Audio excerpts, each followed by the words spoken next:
Hey friends, this video is the summary lecture of what we studied today. We talked about the chapter that is the inheritance and variation. In that we started with the definition of genetics. What is genetics? It is defined as the branch of biology which deals with the study of heredity and variation. Genetics word has come from a Greek word that is Genesis, and the word Genesis means to grow into. In 1906 there was a scientist in the name of William Bateson who coined the term genetics. We have two words in genetics, that is heredity and variation. What is heredity? Transfer of characters from one generation to the another or from parents to the offspring. The characters that you resemble are of your parents, so that is heredity. What is variation? Changes or differences between parents and the offspring or between two offspring born to same parent. You and your brother, you and your sister, both of you belong to same parents, but still you both are not same. You show some kind of difference, that is called as variation. When we talk about reproduction, there are two types of reproduction, sexual and asexual. Sexual reproduction, all the organisms produced, they are called as offsprings, and in asexual reproduction, the organisms that are produced, they are called as clones. Logically, a dog will always give birth to pups, cat will always give birth to kitten, mango will always give birth to a mango tree basically, and humans will give birth to humans. So this phenomena is called as like begets like. Till 19th century, the theory which was very much famous was theory of blending inheritance. Now this theory of blending inheritance stressed on one word, that is called as blending. Blending basically means mixing. So if I cross a white flower with a red flower, I will get a pink flower. So it's a blending inheritance.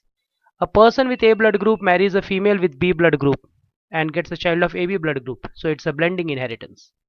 These two examples satisfied the theory of blending inheritance. But later on few questions were raised, like if a red cattle is crossed with white cattle, will I get a pink cattle? The answer was not given. White horse, when it is crossed with black horse, do we get a grey colored horse? Again the answer was not given. As a result, what happened? The theory of blending inheritance was rejected. And during the 19th century, one of the great genius, one of the great scientists provided genetics to us. He is none other than Mendel. His full name is Father Gregor Johann Mendel.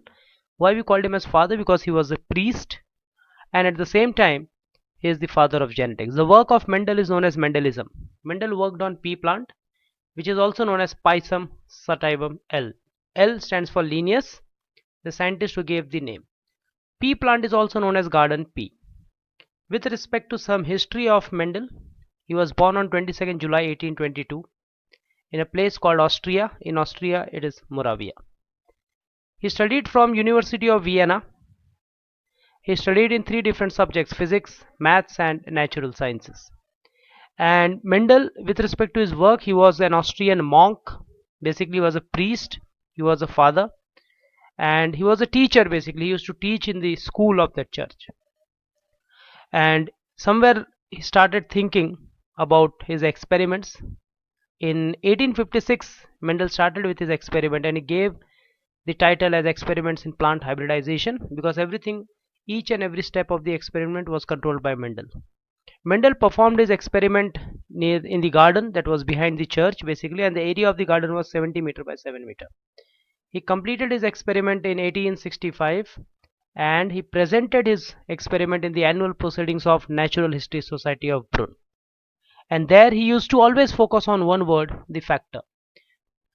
So he used to focus on only one word, that was factor. A tall plant crossed with dwarf plant, he used to always say there is a factor which is responsible for making it tall dwarf. Every time Mendel used to talk about factor, so the people there asked Mendel, please tell us what is factor. Since Mendel was not able to explain the factor word, now we all know that factor is nothing but the gene.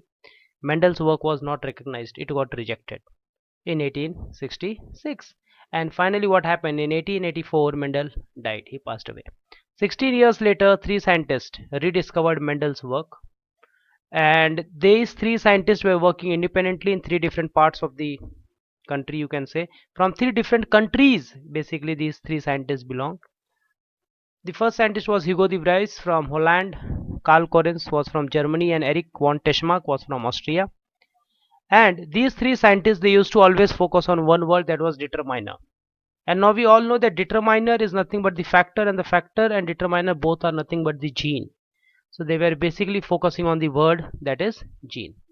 And finally what happened, that these three scientists, they got the title of rediscovering Mendel's work. And they rediscovered the Mendel's work, and finally in 1901 it got published in the Flora magazine. And among these three scientists, Carl Correns was the man who converted all the postulates of Mendel into laws. And this is how Mendel got the title of being Fogg, that is father of genetics. Students, please do revise all these topics, and in the next lecture we are going to discuss further about Mendel's history. Hope you study well. Thank you very much.